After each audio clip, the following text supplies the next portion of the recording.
Okay, you are listening to the award-winning Philadelphia Hall Monitor here on WPPM 16.5 in Philadelphia, on Comcast Channel 66, and streaming live at phillycam.org. You can find us on Twitter at Hall Monitor WPPM, on our website www.hallmonitor.org, or on Facebook at PHMWPPM. Tonight on the program, which will be joined by Councilmember Jay Young, Hall Monitor sports correspondent Chris Murray will wrap up the NFL season and preview Philly spring training for us. And our own Lance Haver will report on rising auto insurance rates, telling us a little bit more about the piece that he had in yesterday's newsletter. Lance, how are you tonight?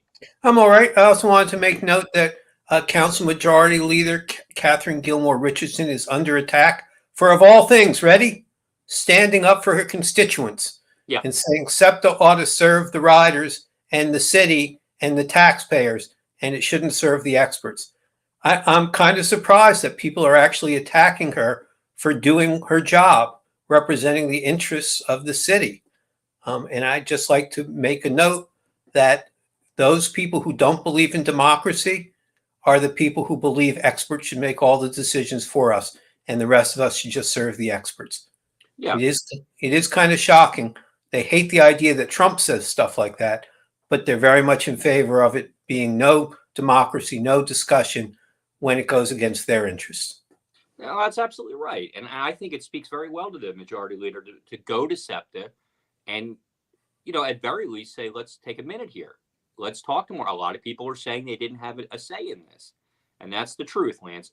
And the reporting you did about those meetings, she referenced those meetings and said they weren't meetings. Right. No, it's hard for me to understand how people can attack an elected official standing up and saying, I'm going to represent the interests of my constituents. I don't know what they expect an elected official to do other than that. Maybe they just expect them to do whatever the campaign donator says. Yeah. And for her, just, and she's not advocating for anything radical here. She's just saying, we need to hear from more people. We need to do a better job with this. And I think we all agree with that. Yes. Your reporting on that was exceptional, and you were really the only one doing it. Well, all the outlets in the city, I think you were the only reporter who was doing this. And we got a view of that other people didn't see, and it wasn't good. Right. Anyway, so I kudos to her. And I'm interested to hear what the new council member is talking about for the future. And before we do that, I'd like to bring in Denise Clay Murray here on Philadelphia Hall Monitor. Hi, everybody. Hey, Denise, how are you tonight? Oh, not bad, not bad. I was talking to one of our guests this evening, Chris Murray, and he is currently stuck in traffic on I-95, but he said he will pull off to the side and join us later. All right. Well, that sounds great. We'll definitely make that work. So here is our interview with Councilmember Jay Young.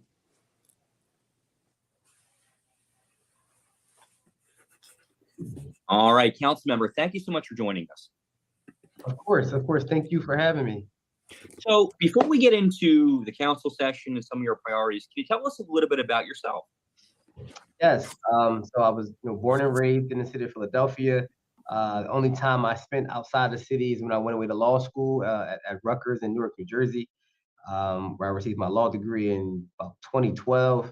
But from then on, came right back to Philly to pursue my passion in public service and helping folks. And when I finished law school, I got a job working for Darrell Clark as his legislative counsel. I had previously known him as from being a high school intern in his office. So that was a full circle moment for me. And once I left the council president's office about 4 years ago, I went on to private practice to represent small businesses, property owners, and representing folks in estate planning matters. And then I had the opportunity to run for council, and now here I am. So what made you want to run for council? Helping people, service. I have always been a public servant at heart. Beginning in high school, I went to Girard College for school, and that school instilled certain qualities and characteristics, and it taught me a sense of community.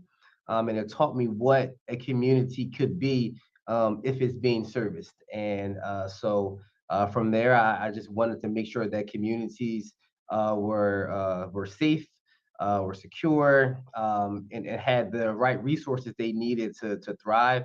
And that's why I actually, again, like I said, I was a high school intern in Derek Clark's office, and that kind of sparked my interest in service.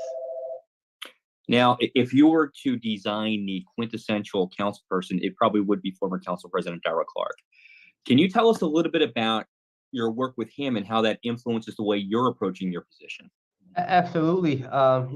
Being though that Council President Clark was not just the council president, but the president of the member for the fifth district. He helped. He taught me about connecting with communities and connecting with neighborhoods, and making sure that the neighborhoods come first when it comes to your representation. So those are things that I keep with me daily to make sure that neighborhoods understand that I'm their representative, and whatever issues or concerns that they have, I'll be their voice to their government. Now, even though you've had experience on council, I imagine being the council member is a little different. Can you tell us what that transition's been like for you? Ultimately, I'm the decision maker now, right? I was the one, behind the scenes doing research, providing advice. But it's a little different when you're the one who folks are looking to actually make that decision. And so that has been the transition, and an interesting transition. Being the one looked at now, right, to make the decisions versus the one, who just give my ideas, and if it sticks on the wall, it sticks on the wall. But now I'm the one that actually, has to call those shots, and it's a position that I asked for. But at the same time, it's been little not difficult, but just different to grasp that for me, and just for certain, and just for being in the space. I've been here a long time, and for me to really be that person, now I have other folks have to see me in that light as being the council member, not just Jeffrey Young, who's been around for about 20 years now, hanging on City Hall. Right. So one of the biggest, I think the number one issue that council members, specifically district council members, receive usually has to do with streets. And you will be the chair, or you are the chairman of the streets committee. Can you tell us a little bit about how you plan on handling that role and some of what your priorities will be? So the Streets and Services Committee deals with things that impact the quality of life in our communities. And so, being the chair, I have that lens moving forward. Like, what can we do to improve the quality of life for residents in all neighborhoods? What can we do about traffic calming measures? What can we do about encroachments on the public right of way that make the city a better city, a safer city, a cleaner city? And so I'll be, utilizing, my staff, relying on my colleagues to help come up with policies that help, better quality of life for members in the city of Philadelphia, for residents in the city of Philadelphia. And you're also going to be the vice chair of the transportation committee. And I think this committee is a little overlooked sometimes, but very important. We're talking about SEPTA, all sorts of things here. Councilmember Mike Driscoll's the chair. How do you envision that relationship, and what maybe some of your common goals are for that committee? Well, I think that, public transportation, particularly in the city, is important for commerce. It's important that we have a committee that understands that we have to ensure equity in access to transportation in the city. And so I think that's the lens that I'll be bringing to that committee. It's also not just transportation, but it's transportation and public utilities as well. And so we want to make sure that and so as the committee is also the committee on transportation and public utilities. So I want to make sure that all residents of the city of Philadelphia have adequate access to the services that our utilities companies can provide, have information on clean energy moving forward as we look to the future of energy in our city, and as well as be able to understand what their rights are regarding certain programming for our utility companies. All right. I'd like to bring in Denise Clay Murray here on Philadelphia Hall Monitor. Yes, thank you so much for joining us, Councilman. We really appreciate it. No problem. How you doing today, Denise? Good to see you. I'm good. Um, you have one of the more diverse districts Yes. in council, in that it includes Temple University and Rittenhouse Square all in one jumble. I'm sure that as the legislative director for former Council President Clark, you kind of had to figure out how to navigate all of these different and diverse neighborhoods. Have you thought about how you're going to approach that as a council member? And if so, what is it, I guess, what are you hearing from your diverse constituencies as to what their needs are? Right, absolutely. So as you alluded to, the fifth district is probably, in my opinion, the most diverse district in the city of Philadelphia, where we represent the folks that have, I'll say, the most challenges in our city, and we represent the folks that are the most well off, and everyone in between, from Hunting Park down to Rittenhouse Square. And so one thing I've learned in being in this space is that every neighborhood wants the exact same thing, right? Every neighborhoods want safer streets, a safer community, better quality education, and improved quality of life. Every neighborhood wants that, and so going into every neighborhood with that as a premise, we'll be better able to serve the communities, because they all deserve the same high level, high quality service. And with that at the forefront, I think I'll be able to service everyone equally in the fifth district. Okay, now, and the question I had just went right out of my head. That's terrible. In terms of, you yourself as a native Philadelphian, you said you've only left the city of Philadelphia one time, and that was to go to law school. What do you think that people get wrong about not just Philadelphians, but Philadelphia's public service sector? Because if you spend any time on social media, which unfortunately I do, you get this impression that Philadelphians Philadelphians do not have the best, public servants, and because of that, the city that's why the city is all messed up. What do you think that people get wrong when it comes to that? I just think that people just don't have personal relationships with their elected officials or the public servants. I think I take it upon myself to make sure that my constituents know who I am, right? And if you don't know who your legislator is or your elected official is, then you may tend to have a more jaded view of them. But when you connect with people on a personal level, they understand where your passion is, understand where your heart is, then I think we can begin to change that narrative. And so I've been doing that. I've actually already started to connect with the residents on a one-on-one basis. This past Saturday, we were out on the 2400 block of Myrtlewood Street in Strawberry Mansion. You may know on January 14th, there was a mass shooting on that block where 6 people were shot, 2 were unfortunately murdered.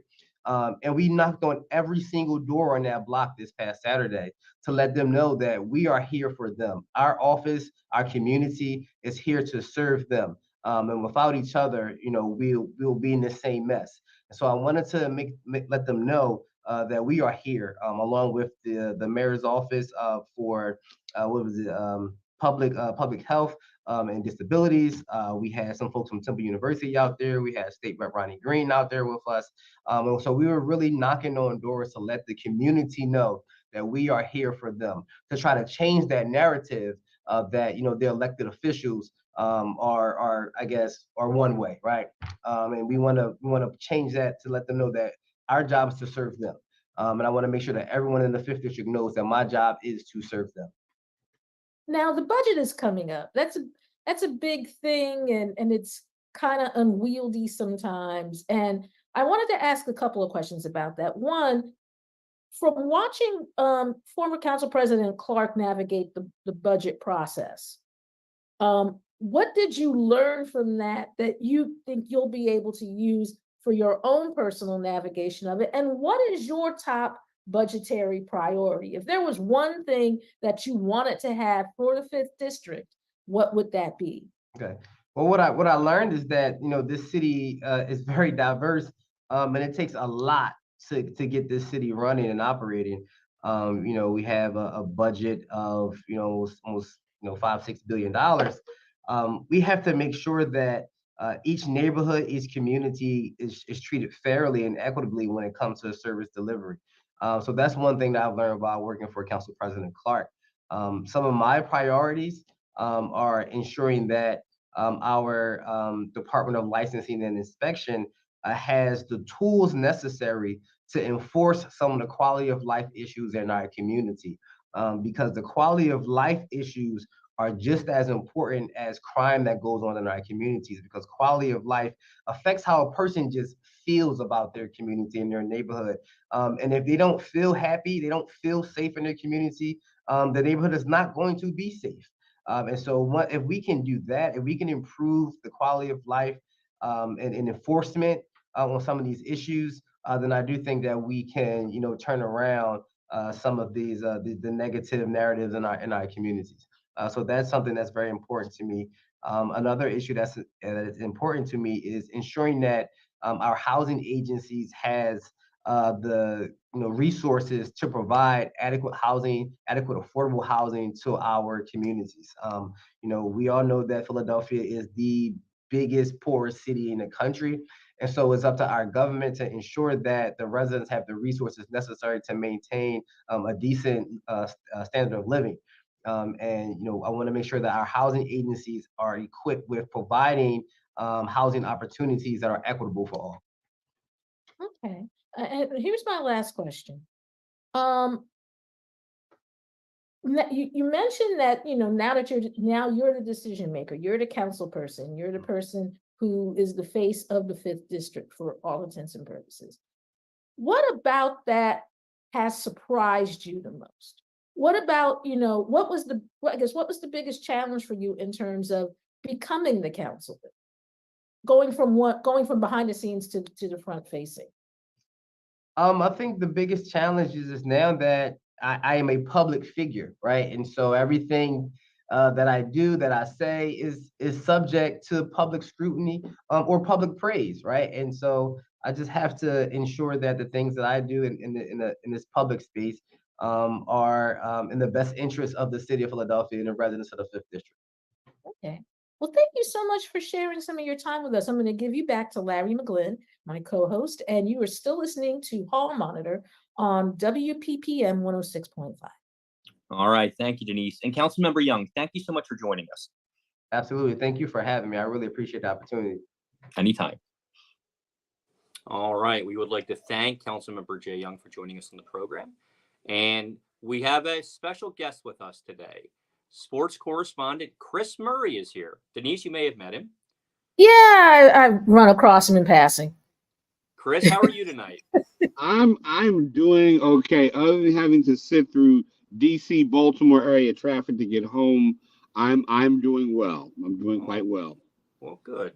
So before we get to wrapping up the Eagle season and talking about the Phillies, a sad note. Darryl Bell passed away. Can you tell us a little bit about Darryl? Darryl was a really good sports writer, and this guy is like universally popular throughout the country. He was an original founder of the National Association of Black Journalists Sports Task Force, and he worked at all kinds of papers. Smart guy. Fun to work with. We all loved him, and he's going to be a guy sorely missed throughout the African American sports journalism community. You go across the country. He was always, he was a Maynard Fellow, and he came out out of college, and came out of Temple, and just really excelled as a journalist, as a sports writer. And like I said, good friend to me, good friend to Denise. He is going to be sorely missed. I mean, I can't imagine, covering an event and not seeing him there making a lot of us laugh. So, Just like I say, he's going to be sorely missed. Yeah, we all work together at the Philadelphia Tribune. Now, everybody here who's listening to Hall Monitor is probably, seen the Philadelphia Tribune or seen people from the Philadelphia Tribune. But the Tribune is the oldest continuously publishing African American newspaper in the country. And we all worked there together, and got the news out that way. It was not always the easiest thing to do, because sometimes working at the Tribune was a bit of a challenge. But folks like Daryl made it, it was still a challenge, but at least you could laugh a little bit. And it's really sad that he's gone. He was 63 years old, and he had That's too been young. dealing. Yes, he had Really been too dealing young. with some health challenges prior to his death. And I just want to say that, we here at Hall Monitor send our condolences to his wife Nancy and his twin sister Denise and his children, and we wish the family, I guess, peace, and hopefully they will be able to get through what's going to be a difficult time, with with as much ease as you can with that. There was an obituary for Daryl in the Tribune this week, so if you do get a chance to pick up the Philadelphia Tribune, I believe it was the Tuesday edition, you can do that.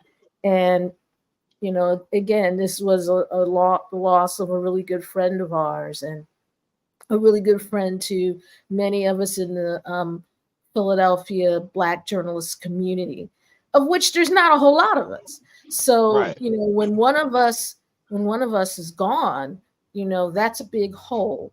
So it's something that has kind of been, we're all trying to wrap our brains around right now. Well, it's going to be an incredibly difficult time for his family and his friends, but I think everyone takes solace in all the great work and the friendship over all these years. Mm-hmm. And that's the best thing you can say about somebody, I think. So, Chris, we just got through an NFL season that did not go the way we wanted it to. where especially me, if you were in my living room during these Eagles games, you may have heard me say a few words that I can't say on the radio. Where do we go from Yeah, here? the FCC don't like those kinds of words on. No. And I won't say those types of words in the show. I think that you have to, wait and see what happens. How Jalen Hurts gets along with the new offensive coordinator, and you have to see how Vic Fangio is going to help work with the defense. The defense needs talent. They need linebackers. They need safeties. They need players who are going to play. Maybe they can pick up some people through free agency. And I just think at the end of the day, when it comes down to a lot of things, you do need players. I think the offense just needs tweaking. It needs continuity because I get the feeling, and it's going to be hard for Jalen in the sense that for the second straight year he has to have another offensive coordinator, something that has happened throughout his career, and at the end of the day, you got to have some type of stability. I don't know what happened between him and Brian Johnson, except that Nick Sirianni may have had, a lot of reports I've heard says that he's had a lot of, he had too much hands on the offense and really never let Brian Johnson do his thing, or for some reason, as offensive coordinator, Brian Johnson never got this offense into a rhythm. But here's something that I look back on that bothered me going back to the preseason was the fact that Jalen Hurts and a lot of the starting offense did not play a down in preseason. And I think that's something that needed to happen, in game conditions, especially when you have a new offensive coordinator and you have new coaches. You have some on the time field, and it may not be a whole lot of time, but you got to have that chemistry. And I don't think they ever recovered from that. I don't think they ever. I mean, it took them a while to kind of get themselves into a rhythm, and they were never in a consistent rhythm all year. So the way I look at it, I just think at the end of the day, they have to they're gonna have to they're gonna basically have to get them. They're going to. Can you hear me? I'm sorry. Yeah, that Yes, was Well, ma'am. yeah, they're going to have to figure out a way to establish because they got the players, and basically Jalen has to, in some respects, reestablish some trust along the way with the guys again. Because I think there was some, I don't know, I don't know if it was because of the offensive coordinator, but a lot of the team is supposed to be looking for Jalen to be a little bit more vocal, and I don't know if that's entirely true but because it didn't seem to be a problem last year when everybody was on the same page, and the fact that Jalen had another year in someone else's system, and so from that standpoint, they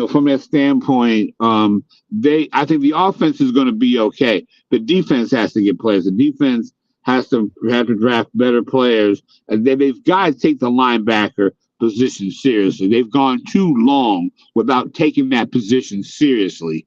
And that's the problem. They need better linebackers. They just need players. And I think that, Fletcher Cox and Brandon Graham are getting old along that defensive line. They need Yeah. safeties. They need corners. They really have to do overhaul in personnel. Hassan Riddick has kind of been the discussion over the last couple of days. On one hand, you have the team saying, we're giving you permission to seek a trade. But on the other hand, you have him saying, but I don't want a trade. I want an extension. I want you all to negotiate with me. He's a local guy. Because he's a kid from Camden. Yeah. And he's a Chris? Temple grad and he wants to stay here. Okay. Oh, we lost Chris. Oh, it's all right. Hopefully we will get him back. But the thing is, you got dueling perceptions here. Well, and they also drafted his replacement last year. Mm-hmm. I think they traded up at the end of the first round, maybe, or maybe it was the early second round to get a player who's very similar. Mm-hmm. And when they did that, I thought, oh, maybe they're getting ready for, if Reddick isn't going to come back someday.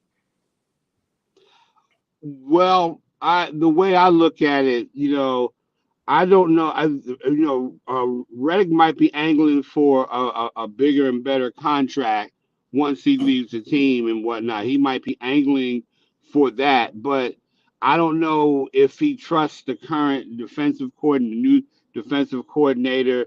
I don't know if whatever Vic Fangio is going to do, if it's going to, to basically, fit that particular scheme. He doesn't know that what he does. I mean, he's one of the best pass rushers in the league, and I don't know why he doesn't want to leave. Yeah, he has said that he doesn't want to leave. He wants an extension. So what's the deal here?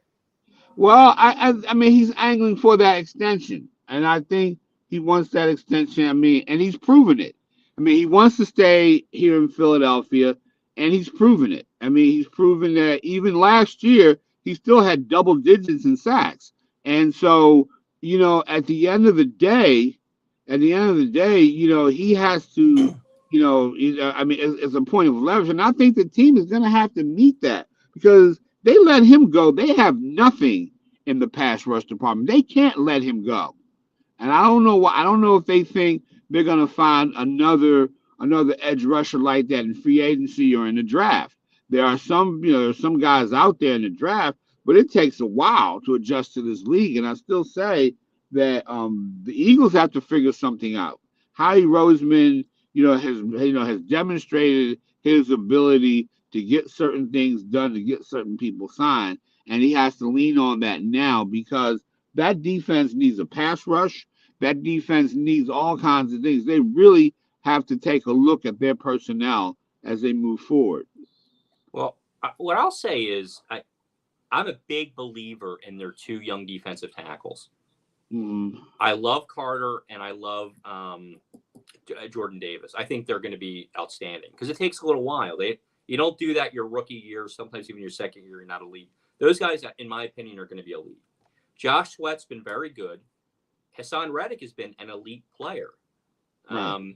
And that is a concern. Pass rush is, after the quarterback, people will tell you pass rush is the most important thing. And you can't afford that because this team's built on pass rush. Yeah. And they need to maintain that or replace it in some way, shape, or form. I'm excited by Vic Fangio, though. Okay. He seems like, from what I've read, he's one of the better coordinators that the Eagles could have gotten. Yeah, I think he is too. But coaching can't always cover up bad personnel, and that's what the Eagles do. And I agree with you. Jordan Davis and Jalen Carter are up and coming talents. The problem was those guys fizzled out late in the season, and and maybe because they're not used to playing all those games throughout an entire season, as first or second year. Plus, although Jordan Davis, I think, had a weight problem. Some said he couldn't wait to eat, but he had a bit of a weight problem this year during the during the season. But the problem is with this football team is that they struggle at the quarterback position. James Bradbury is done, and I think Darius Slay has something in him left. But I didn't think that they got anything from the safety position, and I really don't think they did that well. I mean, Sidney Brown and Reed Blankenship were average at best and terrible at worst. And so I really do think that middle of the field between safeties, the linebacker position was terrible. Nick Morrow was not a very good linebacker. The whole linebacking core, I mean, they missed Zach Cunningham, but the thing is that they're to me relatively mediocre at the linebacker position. Is there anyone in the draft that you see that might be able to help the Eagles? Like, for example, Jeremiah Trotter's son, Jeremiah Trotter Jr., is eligible for the draft. Since the last decent linebacker that they had was named Jeremiah Trotter, is that what they were looking for? I hope they can. There's a guy at Washington whose name escapes me, who was really good, and I think Oregon had a couple of guys as well. And I'm gonna start looking at my draft boards and all that as once I get some things settled. But I just think at the end of the day, they really do need to find an edge pass rusher off the lot. They knew, like I said, they need a safety. They need somebody who can hit, somebody that's not undersized, and somebody who has good pass coverage skills as well as can call the coverages from the safety position. Something that Malcolm Jenkins did very well. He wasn't the most physical safety, but he was smart enough to put guys in position to make plays and to not let opposing offenses rip them apart on the scoreboard. So they're going to have to find a combination of a safety who can cover people, cover tight ends out of the backfield. I mean, cover tight ends, cover guys from the tight end position and all that. And they're really going to have to find guys who can hit, because nobody is afraid of the Eagles safeties. When Brian Dawkins was there, there was a little bit of fear of receivers coming across the middle. And so they have to find somebody who's not afraid, who's not afraid to be physical, but is versatile enough to be useful in the passing game as well. I was the Brian Dawkins of the 1991 Clifton Rams 95B team. I just want to throw that out there. Okay. So Chris, let's switch gears a little bit. Let's talk about the team that has not disappointed me in 6 months, and that is the Philadelphia Phillies. Spring training today begins. What is the outlook for this team? Well, they still got they have Aaron Nola. They have a good solid nucleus at the starting with the starters. The bullpen you have to worry about. Although they thankfully they let Craig Kimbrell go. I think he's in Baltimore now. Let him mess up the Orioles, right? But the thing is, I think they can still hit. I think that they still need a solid right-handed bat in that lineup, and I just think that I still do not like I don't like the leadoff position. Start I don't like them, even though the guys hit home runs, but it's just that I mean, offensive team. They're still a good offensive team, and I just think at the end of the day, you have to I like their chances of getting back there. They still got a solid starting pitching staff. Guys like Christopher Sanchez has a year under his belt. I think that to me, pitching is going to be their strong suit. They're not going to have to worry about a fifth starter. I think that. Like I said, Aaron Nola and Zach Wheeler. And I hope they give Zach Wheeler. They need to give Zach Wheeler, that extension, and they need to, like I said, I think they'll be okay pitching. I'm still not. I'm like I said, the lineup is that Bryce Harper is always going to be the catalyst. Maybe having Bryce Harper for the entire year will help this team in the early going and throughout the season. I think having him back in the lineup from injury will help the Phillies win. Should they have moved him to first base permanently? Because I don't think that was a good idea, especially since your offense, especially your outfield, can be real iffy. And just on that, Denise, there's your right-handed bat, Rhys Hoskins. Mm-hmm. Did we lose Chris again? Looks like we lost him again. Well, so I'm going to take a moment to complain and agree with you, Denise. I don't like the idea of moving Harper to first base. He could play the outfield just fine. When people come back from Tommy John surgery, they're fine with the arm.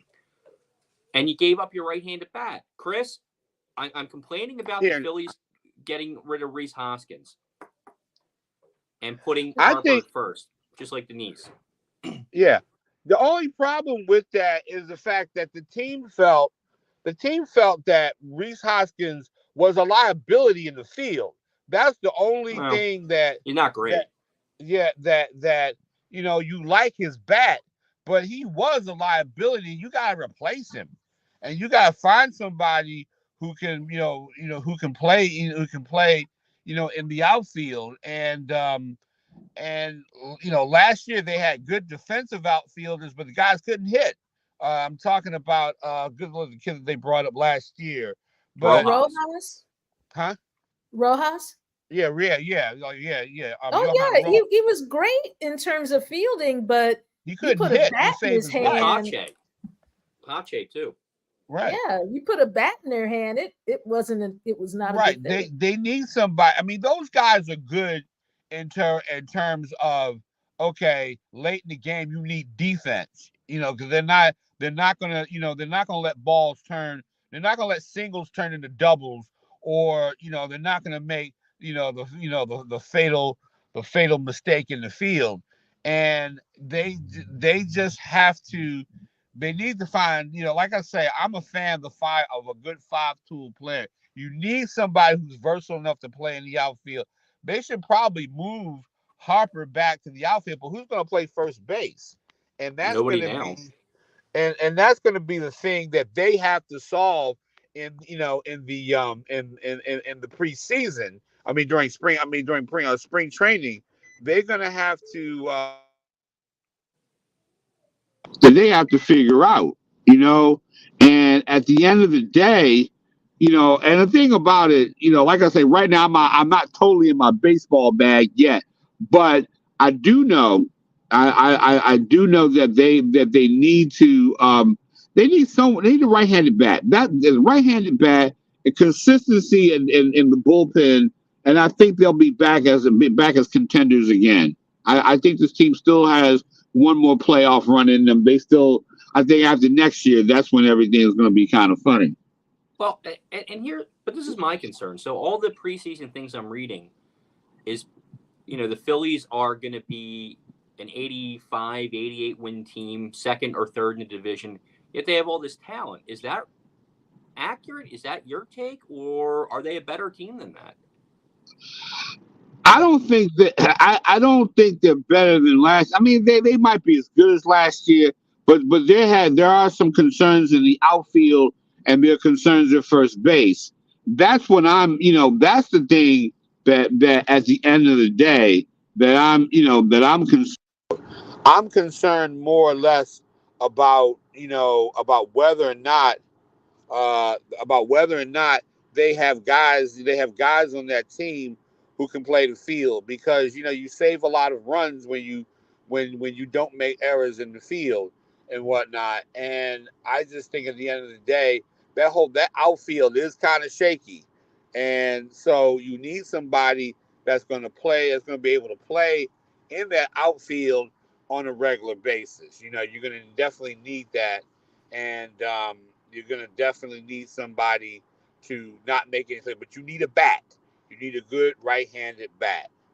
You need somebody that can knock the ball out of the park the way Reese Hoskins could. It's just that Reese was just terrible. They have no place. He couldn't put him at first. You can't put him in the outfield. So let him DH in Milwaukee. And I think Harper plays a lot better when he's in the field. I don't think he's been a decent DH, but he's not the kind of guy that's gonna that's gonna play that's gonna play that way on a consistent basis. Now, are you disappointed that the Phillies didn't do more in free agency? Because you had Baltimore, who went out and got a former Cy Young winner from Corbin Burns from the Milwaukee Brewers. You still have Blake Snell from the San Diego Padres out there. Right. So are you disappointed that, sure, re-signing Nola was good, but are you disappointed that maybe they should have done something else? They could have done more?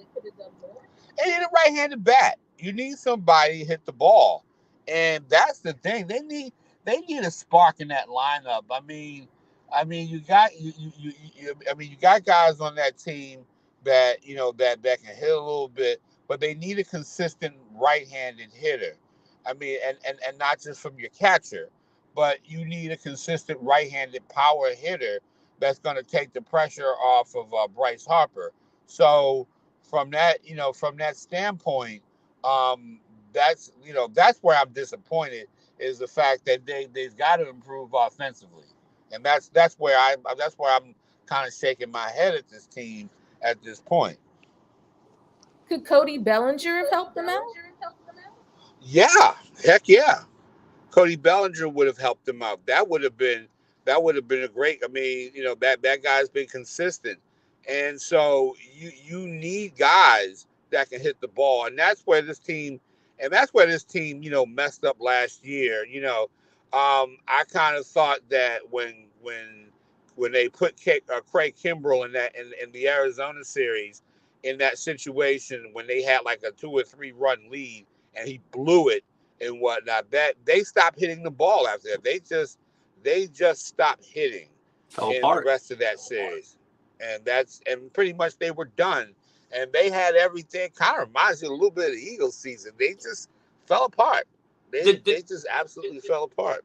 The 2 seasons, the teams have mimicked each other, losing in the championship games last year, and then this year falling apart at the end of the year. It's unbelievable to me. So, yeah. Well, Chris, thank you so much for coming on. We're going to have you on again real soon because you have a book. Yeah, I'm still trying to figure out why that book hasn't come to people. I'm going to have to call the publishers, because I'm trying to get some copies of the book so I can do book signings, because I really want to talk about this book. Mm-hmm. And I really want to talk about This is like, it's a collection of stories, a collection of columns I did highlighting social justice in sports. And a lot of it's my opinion and my take on things. But I think it's important the fact that we were capturing it as it was coming along. And that's why we called the book First Draft, a collection of stories chronicling race, sports, and social justice. Because we were, I was writing about these things in real time, and I was doing it long before the George Floyd uprising, and I was always talking. And matter of fact, I got into radio, oddly enough, because people like It's Your Call with Lynn Doyle and others had me on talking about social justice and race. I mean, I even looked at how the Barry Bonds. I know people don't like the fact that Bonds used steroids, but I didn't like how that was covered. Bonds wasn't the only one that was probably using steroids, and they never addressed it during that time when they were coming after Bonds in the home run title, that steroids was a systemic problem. And Denise will tell you, I said that all before the Mitchell report, long before the Mitchell report came out. I was the one who kept saying this has been a systemic problem.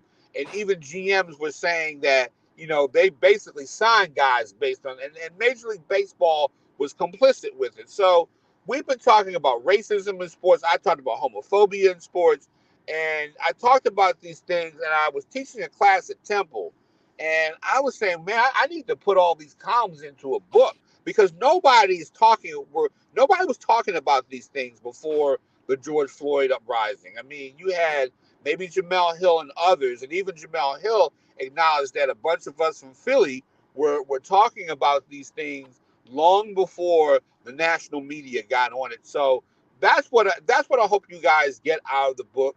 Like I said, I talked about all kinds of issues. We talked about the power dynamic between the NFL. I go back to an article I wrote for the Griot talking about Adrian Peterson referring to the National Football League as a big plantation, and people lost their mind. And even in my conversation with Harry Edwards for that story, it was like, well, nobody's going to, beat you. I mean, maybe slavery was the wrong word, but what Peterson was trying to break down, and what I articulated in my article, it was the relationship. The billionaire owners still see the players. It goes, and I hate to say, it's a mentality more than the actual condition of slavery. It's like you may have $1 million, but in the minds of $1 billion owner, you're still property and whatnot. Even though the players are the ones that people come to see the players. So I talk about a lot of things, and I conclude the chapter talking about Philadelphia, but I take a different stance because during the Ryan Howard era, there seemed to be, and even Dick Allen told me this, there seemed to be, a lot of closure. So it's a lot to unpack. All right, so Chris, we'll be very excited to have you back to talk more about that in the coming weeks. Well, so thank you so much for being with us tonight. No problem. Thank you. Thank you. All right. Oh, we cut him off there, but that's all right. We're going to have Chris back. So now we like to bring back Lance Haver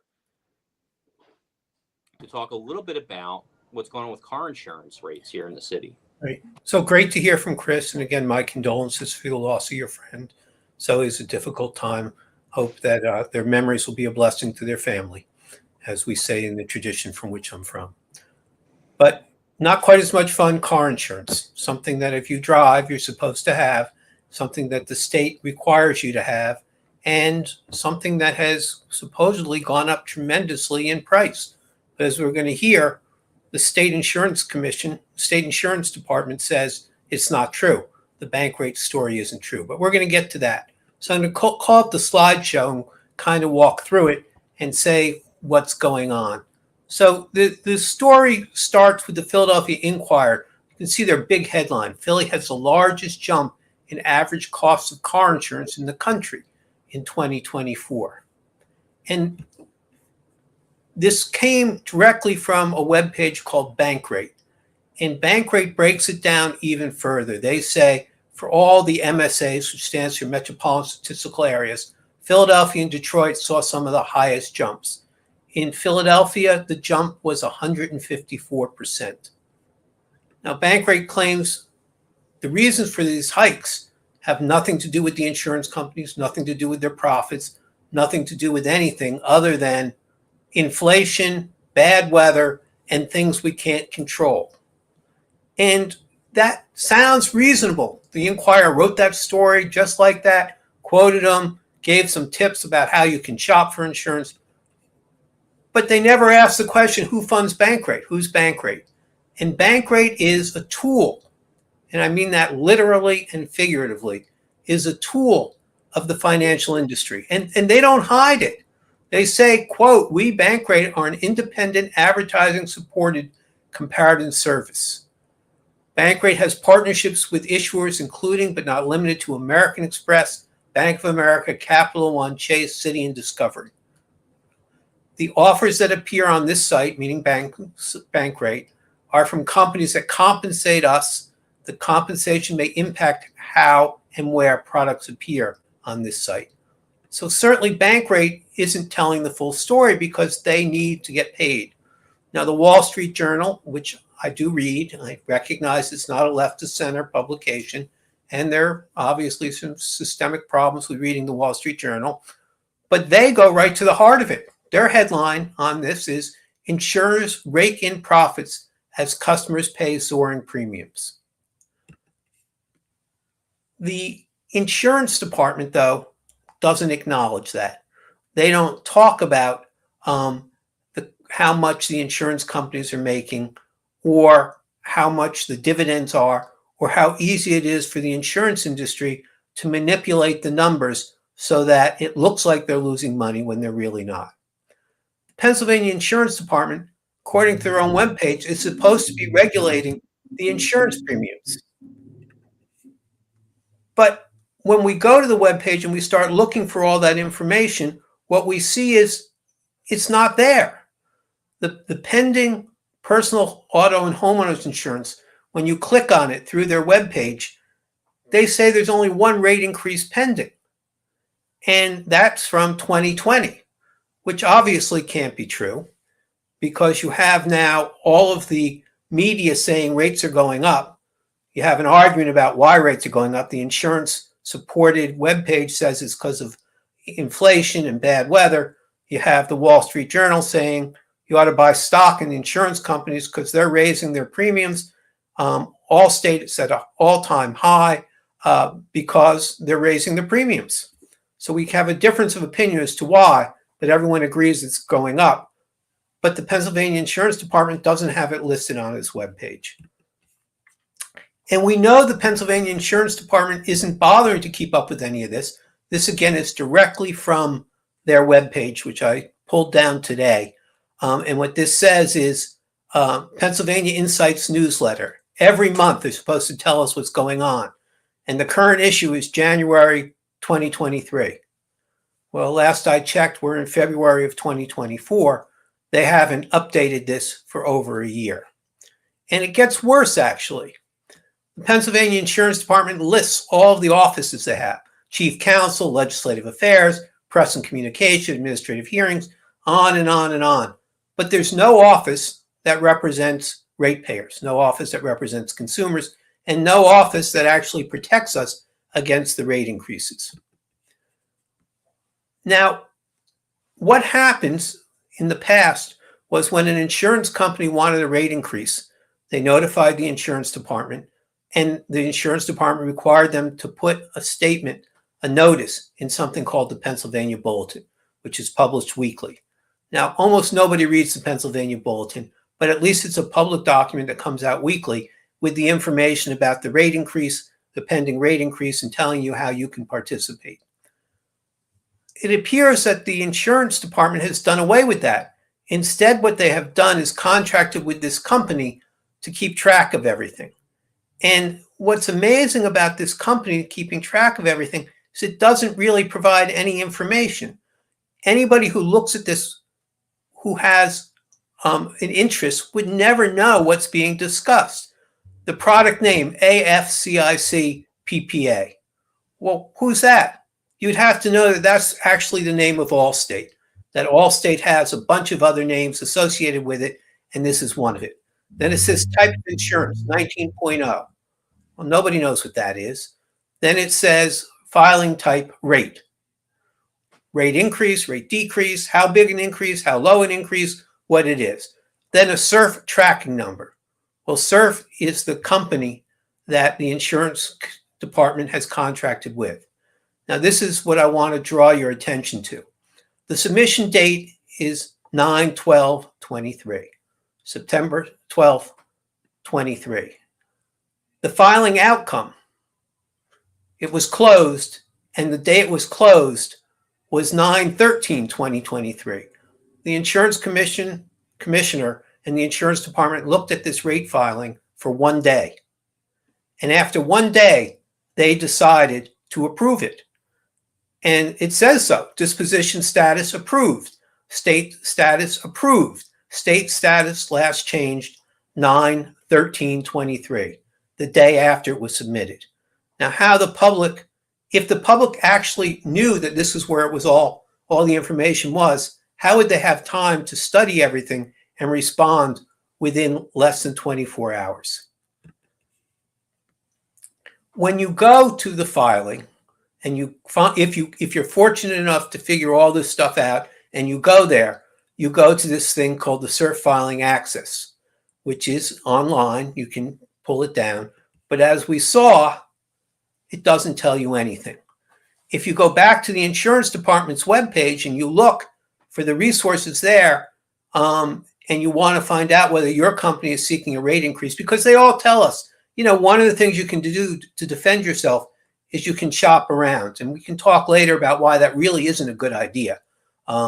Because the longer you stay with the company, sometimes you have more benefits that have little to do with the price. But the advice the insurance department tells you is shop around. So it might be helpful if you knew a rate increase was coming. So it says resources, and under the resources, it says rate filings from the companies. So you can click on that to find out, well, which companies are seeking rate increases. And here's what it says as of today. The page you're looking for doesn't exist. And there is no way for you to know other than if you go to CERF and you can figure out what all those numbers mean, and you can pull down all of the files, which basically means there are only a handful of people who are not in the insurance industry who can understand what's going on. So we have tried to get an answer. We've asked, what is the Pennsylvania Insurance Department doing to protect us? How come it's not posted in the Pennsylvania Bulletin anymore? And we have not gotten much in the way of an answer, but we did get an answer. And I want to read it because it's so strange. They say, this is from the insurance department, their public spokesperson, Diego Sandino. Car insurance rates across the state and even the country are increasing substantially, but the Pennsylvania Insurance Department does not approve rates if they are excessive, inadequate, or unfairly discriminatory. In recent years, the department has received a large volume of requests for rate increases, driven largely by inflation, and we want to know that inflation has started to fall. So they don't mention the profits. They don't mention that they didn't post it. They don't mention that there was no one fighting it. They do go on to say that they've done a great job for consumers and that they have stopped some of the rate increases. And they're also saying, though, that they can't calculate how much. What they write is the department does not have aggregate data on how personal auto insurance premiums have changed by geographic area within the Commonwealth. And calculating increases is time-intensive and complicated. It's kind of hard to believe in this computer age is complicated. And I know we're running out of time, but the last thing they say is Bankrate is wrong. And Bankrate doesn't know what they're talking about. That all the information that was posted and written about by the Inquirer, the insurance department says is inaccurate, not right, and completely wrong. That Bankrate was using this as a tool to try and persuade people to use Bankrate's webpage to buy from another company. All right. I'm going to keep following this. I know we're running out of time, but insurance, 5% of the average person's income in Philadelphia goes to pay car insurance, more than the wage tax. And yet our elected officials refuse to look at it. Our governor refuses to do anything about it, not even investigation. Can you imagine the council decided to raise the wage tax to 5% without a hearing, without a vote, without anyone knowing? It would just be outrageous. And yet the Inquirer writes, well, it's got to do with bad weather and inflation. So I'll keep following it, report back when I have more information. All right. We'd like to thank our guests this evening, and we'll have Mark Squilla on the show next week. So thank you all very much.